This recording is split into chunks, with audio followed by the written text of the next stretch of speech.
कहाँ गए थे? फोन लगा हूं तब फोन नहीं उठावत थे ना, तो अत्ते बेर हो गए फोन वाले दोबारा नहीं लगावत थे। बिजी हुई अपन दगुआ दोस्त से मन कर मैं तो मैं क्या तो तारे खट जलवा छो जथे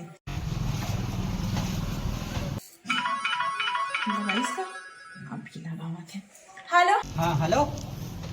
कहाँ बिजी रहे थे? फोन लगा हाँ था।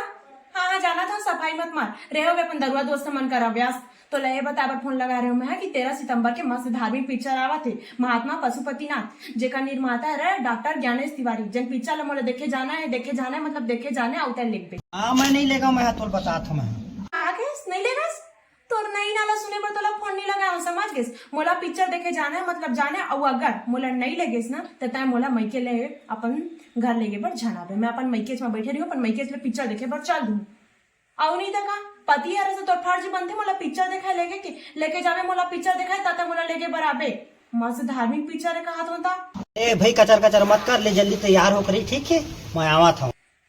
हाँ ऐसे मोर बात ला मान देते मोर अति सुगर लगते और हमीच मन नहीं जी दाई बाबू ला घलक लेके जाओ जाने बढ़िया धार्मिक पिक्चर ऊ मन देखे ना तुम्हारा मस्त लगे। हाँ हाँ ले ठीक है हाँ डाल देना। तो जय जोहार जय छत्तीसगढ़ सवारी मैं तो 13 सितंबर के महात्मा पशुपतिनाथ पिक्चर देखे पर जावा था आपो मन जरूर आओ धार्मिक पिक्चर है। जय जोहार जय